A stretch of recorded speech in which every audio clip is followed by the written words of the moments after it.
Thank you and welcome to the show for today. I am host Alana McLaughlin and you are watching Perspectives. This morning on Perspectives, I'm discussing female entrepreneurship in the local community, and I have Jasmine Barnes here discussing her background, her education, and the impact that she seeks to leave on the local Nashville community. Jasmine, let's just jump right into this segment. I want to talk in this first segment about your background in education. Tell me kind of those baby Jasmine years, what the household looked like those early years. All right, how you doing? And thank you for letting me I'm be doing here good. How you today. doing? I'm doing good. I'm originally from Jersey. I've been in Nashville for some time, for about 10 years. But earlier years, like I said, I grew up in Rahway, New Jersey. My mom raised us, my brother raised us. My granny was very present, aunties. We spent a lot of time with my cousins, you know, big family environment, of course. We are just like huge on family. Childhood was just basically that, spent a lot of time with family. I was into sports a lot. When I was younger, it's weird now because I think about it, I wanted to be a pediatrician then. I didn't want to have much to do with business or anything. That kind of came in my, I say, middle school, high school years. But as a kid, I just wanted to do something to help people, you know, make them feel better. I don't know, like, you know. Now tell me, was there anybody in the family who was in maybe nursing or anything? Yes. In those kind of, Yes. so do you feel like my grandmother, she was heavily in the medical system, so in New Jersey, sorry. So that kind of was my, like, I say, bit of an inspiration. Then my mom, of course, would do some things with, as far as on the business side, I guess, on the clerical side, administrative side. It's all clerical. It's all But seriously, I want to talk about your later adolescence now. Take me a little through childhood. Tell me just some of the things you experienced that kind of really shaped you wanting to help people. Take me through kind of middle school experiences, high school, and tell me what that era looked like. Middle school and high school. Well, middle school when I was in Rahway, I was in junior ROTC, and that kind of helped me get some structure. And then when I got to high school, that's when I kind of started being more serious about my sports, stuff like that. I would get like to be like the not coach assistant, but more so like a captain or something like that for the team. So I kind of learned how to like I feel like that's where my leadership role started. From there, just having my own small struggles, I started to have to learn to deal with different things, and that's kind of what made me help people, because there's not a lot of help out here for like things like mental health. It's kind of a shortage, you know. There's an overflow of people that need help. So that was one thing that I noticed coming up, like, you know, get those struggles. Of course, family's gonna be there, but also, you know, mom's, I got sisters, I got brothers, you know, she's got her own stuff going on. So coming up, my mom, she's 100% did everything she could, you know, to be there for me, but she also made sure that I had the help that I needed to kind of get through the areas that she couldn't get me to. And that's kind of what my attention, like, hey, you know, especially, I'm moving a little fast, but keep going. I'm with you. I'm right here. The older years, you know, learning for myself with those struggles that there is a shortage of help, that made me want to be like, hey, you know, I do something about this. Like, it's not their fault they can't help. It's just not enough people. And really, to wrap this first segment, I want to talk about some of the struggles that kind of youth experience in high school. You can talk about some of the ones that you may have experienced or your peers, but tell me some of those common struggles, and they reference to mental health or school or anything that you kind of see the youth experiencing. At home, for us, it was just like my mom was just so busy all the time. And I see that a lot. Even I have some close friends that I've known for over 10 years. They have children, and I'm a godparent. I love my godchildren today. It's a lot of them, but I love them, and I cherish that time that I get with them, you know. But that was one thing to me. It's just like the time, you know. Sometimes you just don't have enough. You know, it could be at home, it could be with the resources at school, tutoring and things like that. You know, I'm glad that I had my aunts and my grandmother when I was in school, to have that extra help, and that, you know, kind of made me sharpen up on my skills, because I'm able to help them now, you know, with their algebra or geometry, or it's just things like that. It's just sometimes you just don't have enough time as a parent or as an adult. While you're adulting, life is happening. You know, you have to keep going. And it really doesn't stop. It does not stop. I wish it did. But seriously, to wrap our first segment, I really want to talk about, in that early adolescence, I'm talking about these elementary to high school years, I want to talk about a moment where you knew that helping people, or at least that focusing on mental health, was something that you were going to go full force with. And it could be anything. It could be from getting bullied at school. It's a little to, sad, but just my grandmother passed away. From that kind of like changed my life. You know, she was the rock of our family, and seeing the spin of how in a black household sometimes, you know, counseling is frowned upon. I just go ahead. You know, it's not as comfortable for us to go and seek the help that you need. So seeing things like that and seeing the effect that it had on my family, I knew that, you know, this is not something that I want to continue for our culture, even for my godkids or for someone else's children or for someone else's child that's my age, you know, that's just having trouble saying, hey, you know, I'm feeling like this today. I really can't get through, you know, can you get me to someone that can help, or can we have a second to talk? Those resources. Yes. And I don't mean to cut you off, but we're going to pick back up in our second segment on those resources and really just talk about just the taboo subject of in the black community in ways that we can kind of destigmatize conversations. And I encourage our viewers to tune into the second segment of Perspectives, where Jasmine and I will return to discuss female entrepreneurship in the local community. For viewers just tuning in, I am host Alana McLaughlin. You are watching Perspectives. This morning on the show, I have Jasmine Barnes here discussing female entrepreneurship in the local community.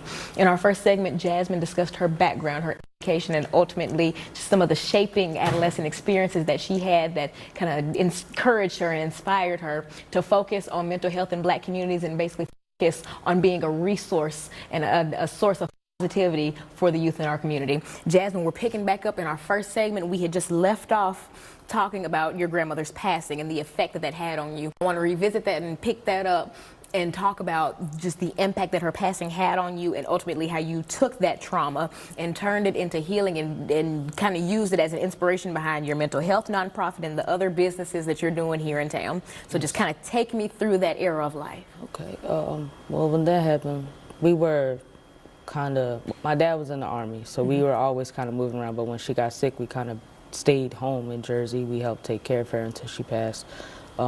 Shortly after that, we had an aunt pass as well. So cancer has kind of attacked my family for a few years in a worse way. And they were two people in my life that, I mean, it just didn't matter whatever you needed or, you know, where you were, they were there for you. So with them passing, it took a big toll on the family, so it makes you step up, and it also makes you look at, you know, what you're doing and where you're going. And for me, at that time, I could say, you know, I was a little younger, so I was being a knucklehead. I wasn't taking things as serious as I could, and I wasn't being as positive as I could at the time, as I knew how they would like me to be. And that all caused a big change, and that's what brought me here with the Shine Through. This is what I call it. On Instagram, it's no matter what. We say no matter what because it's like I spoke on, just life never stops. That's the shortest way I can put it, you know. And no matter what, you have to get up every day. You got to give 110,000%, because there's going to be things out there that's going to knock you off. There's going to be, you know, those situations. You're going to have deaths in the family. You might lose a job. You know, your kids are getting on your nerves, or there's just too much going on. You know, like I said, not having that time. But if you have those resources where you have those people that can come in and kind of say, hey, here's this, let me help you with this, or hey, let me give you this website, or hey, there's a camp where their kids can go. You know, just having those type of outlets when you're going through so many life troubles, I learned is just an amazing thing. I'm very grateful for where I am. And I want to know kind of some of your personal outlets and those resources in your life. Tell me about some of those people and the impact that they've had on you, and then I want to kind of segue into how you're now taking what's been bestowed upon you and kind of pushing it to the local communities through your cleaning business, through Dolo Entertainment, the mental health nonprofit, through everything. But just tell me about some of the resources in your life. Sure. For one, I work closely with Six Square Academy here in Nashville with Mr. Jay Lawrence. I'm learning a lot more of the business side of music for that. And with that, we just put a positivity spin on it. I'm working with Six Square just to basically have like those counseling sessions, meditations. Meditation is big for me. And I'm talking, even if it's just a 2-minute meditation, there's things on YouTube that we use, there's different websites that we have, there's different books that I read. I use all of those type of outlets to help me get through. But Six Square is one resource that I have. For the cleaning business, I kind of started that It's called Grace is Clean. That's my grandmother's middle name. She was big on a Sunday or Saturday morning clean with the music, windows up, let's get it together, you know, spring cleaning type thing, all of that. So, and that funds me, you know. Nonprofit is what I give to the community. Dolo music is just a passion. That's what I love, so that's what I like to do. You know, that's another thing that I'm a student of the game. You know, I love to learn, so that's where Six Square comes in, and with us having a tie with him, having the artist, it allows me to work with them and say, hey, you know, well, what are you doing this week? Let's sit down, you know, let's make sure you have this in order, or are you feeling all right today? You know, is everything okay? Because being an artist or a creative in general can be a lot. So, you know, I like to help there as well. But like I said, Grace's funds it. It keeps me going. It keeps my money there. And that's what I want to talk about. I want to talk about the inception of Grace's and really just getting this business on the ground, like an LLC, actually getting clients. And that's how we're going to close the second segment. But yes, just tell me about the journey of Grace's. Grace's is under construction. We had a year and a half of good business here. I started all by myself. I worked for Vanderbilt. I worked for a bunch of jobs, but Vanderbilt was my main. I was in the diagnostic laboratory for a little while, and I made some good money there. I saved it all up. I know that's right. I used my 401k. I quit my job, and I just bought my supplies. I was an independent contractor for like I said, about a year and a half. It just got to the point where I couldn't find steady people to work for me that, you know, that could kind of keep up with the schedule. So right now, like I said, everything is being revamped. I mean, but I don't even care about the revamp. Yeah. I need to know about this year and a half. And you're just like, no, man. I need you to break this down. Boom, boom, boom. Who just leaves Vanderbilt and cashes out their 401k? How old were you? I was in my late 30s, well, early 30s. I'm sorry.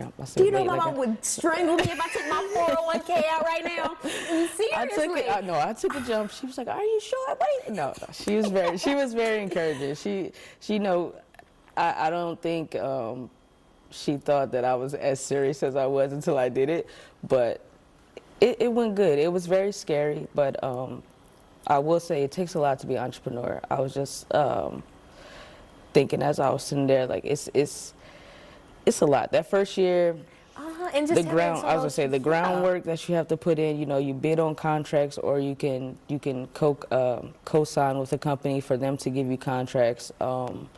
It's a lot of work to be put in. Like I said, and where were you advertising at? Everywhere. Instagram, Google. I was walking around with my flyers. I have business cards. I don't have it, so I'm prepared to have anything. I mean, no, honey, because you can put yourself in. This is the business card. But I had business cards. I was taking them to, big shout out to Tower Deli in East Nashville. They were one of the first places I stopped in, and they actually let me put my card in. I'll never forget that. Anywhere else I stopped, they're like, no, you can't leave that here. I went to Tower Deli. It's like, yeah, we got a board back there, and they do it for all other businesses. Please stop by there. They have a board there. They let you put your business cards, flyers right in there, and it helped. You know, I had my email, my phone number, and I would get calls, and it just went from there. I worked with some summer camps. It's just that groundwork. You know, you really have to put in that extra muscle. Don't think if you're an entrepreneur and you don't have a 9-to-5 that you're just like, you have a 9-to-2 now. No, you have a and we're going to pick back up on that, because a lot of p.m. people enter this world and feel like, oh, I can make my hours, and I can go on vacation when I want. Nope. Then bills are not getting paid. And in our third segment, we're going to come back and just talk about how people are struggling. We're going to talk about how we are resources for the community. We're going to talk about how people can support you, Six Square Academy, the impact that Jay has had on you, Dolo Entertainment, all the awesomeness that Jasmine does. And I encourage our viewers to tune into the final segment of Perspectives, where Jasmine and I will return to discuss female entrepreneurship in the local community. Show for today. For viewers just tuning in, I am host Alana McLaughlin, and you are watching Perspectives. This morning on Perspectives, I've had Jasmine Barnes here with me this morning discussing female entrepreneurship in the local community. We talked about Jasmine's transition from Jersey to Nashville. We talked about the different businesses that she has here in town. And in our final segment, we just left off talking about what it means to be an entrepreneur. We talked about what that looks like, some of the pitfalls you may experience, and we're going to pick right back up on that. We actually joked off camera saying, like, hey, you can't play with being an entrepreneur, you'll be homeless. Yes. And we laughed about it, but that's real. And I want to ask you, how did you learn to really juggle being an entrepreneur and being a business owner with maintaining responsibility? How do you force yourself to get up every morning? How do you not turn off the alarm or turn back over? Kind of those things, and how you developed that business owner spirit. Kind of knowing entrepreneurship, we say you have to have a crazy faith in yourself. You got to almost be like delusional, but it's delusional until it works. You know, it's like every day you have to have the extra push. I know for me, I set the affirmations, I write every morning. You know, sometimes, like you said, with the prioritizing your time is very, very key. I just learned that working for other people, honestly, when you work for someone else opposed to working for yourself, that freedom that you have when you work for yourself is an indescribable feeling. And I think that once you start to learn what all of that entails, because I think people think about freedom and they're just like, oh, you just want to do your own thing. It's a lot more to that. It's a lot more than doing your own thing. Because I mean, my own thing doesn't pay the bills. Exactly. It's like you have to find a structure. So, a structure. So I think that's what I kind of taught myself. Is kind of keep that structure. You know, keep that alarm. Get up at 4 in the morning, even if you don't have to be in at 6. You know, you need to be up preparing for what you have for the day. You know, that's very key. And tell me kind of how you use those same kind of characteristics, that same mindset with Dolo Entertainment. Again, that's my passion. That's my baby. It's very much in the coming, but I love music. I love the entertainment world. I love the business side of it because a lot of people don't know the business side. It's all glory and glamorous when you're looking from the outside, but once you get into that business, it gets a little dirty. You know, them pearls, you got to search for them in that dirt, you know. And kind of tell me about it. I know with Jay, we talked about monetary restrictions, things like you signing a deal, they own your social media, things like that. And kind of, tell me your mission behind Dolo and what you want to bring to that music business. Just awareness for the artists. Take the time. One thing I notice here is sometimes, I won't just say here, I won't categorize it just Nashville, just a little bit of anywhere. When you're taking off, you don't take the time to do small things like sit down and have a business manager or sit down and have a financial counsel meeting, you know, even if it's just a meeting so that you're being aware of what's presented, what's going to be presented to you as you're moving forward. You know, a lot of artists may think, okay, yeah, I can do this by myself, but who's going to handle your marketing? You know, who's watching your funds? Who's watching if you're growing or declining on your social media? Are your engagements up? Are your ads going out? You know, there's a million different, you know, I call it team points, you know, because I can't do all that by myself, but Six Square Academy has the team members that we need. You know, you have myself, you have Mr. J, you know, you have our other managers, our other A&Rs that will sit down with you and say, hey, yeah, let's go over it. You want to get a contract written up for your services, or you want to do some shows, or you want to get a promo and marketing special going, you know, let's sit down, let's get this set up. That's one thing that I think I want to have for Dolo, and just for them for the artists to know that, again, as the same with the Shine Through, your resources are there.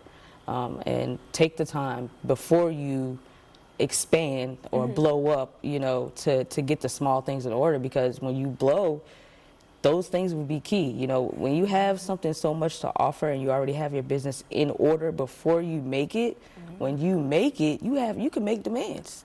You know, a lot more demands than what they're saying, hey, well, let me just give you this. And you can be like, oh, well, I already have this, and I have that, so I don't really need that. You know, it's just being aware, keeping yourself aware and enlightened and educated on, you know, how to keep yourself growing in the right direction. And now in this last part of the segment, and I'm just like amazed. I'm like, wow, I'm gonna start rapping now. I'm gonna get with Six Square. We're gonna make it like a no limit team. But seriously, I think about it. I want to know two things. One, the impact that Jasmine seeks to leave on Nashville, how you seek to be remembered, and then two, kind of a scenario, a young entrepreneur who's watching this episode right now saying, wow, I love what she's talking about. I need a resource like this. You know, my parents are working all the time. I don't really have the faith or maybe the knowledge. I want you to take me through those two things. First, the impact you seek to leave, and two, what you tell that young budding entrepreneur watching this episode.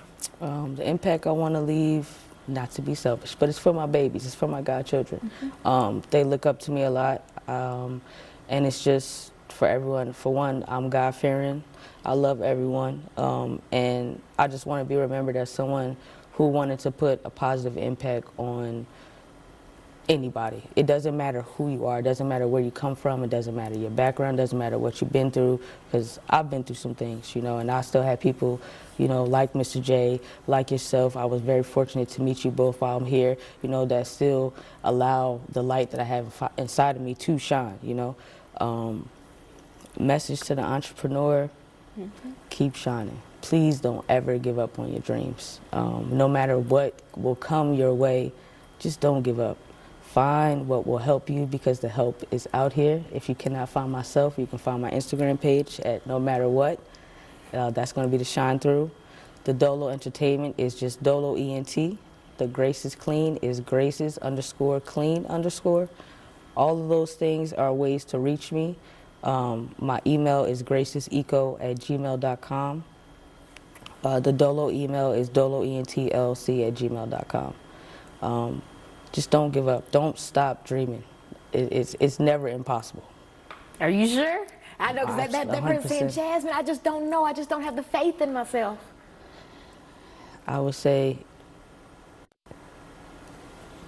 when you have times like that, when you wake up, some days, if I can use a scenario, when I wake up sometimes, you can went to sleep in the best mood. Sometimes you wake up and you're like, man, I just don't feel like it. Think about how much you would regret not leaving it for tomorrow. Just laying there and in that all day. Now, you might have those days where, okay, all right. I'll snuggle up a little bit. I'll snuggle up for a few extra hours, but get yourself up, you know. Write 5 things every day that you're grateful for, and 5 things that you want to get to. 5 things that you've already achieved. Remind yourself who you are. That's all it takes. I say daily remind yourself who you are. Never give up. Jasmine, thank you for that, because now I'm going to go home and write 5 things I want, 5 things I've done, 5 things I'm grateful for.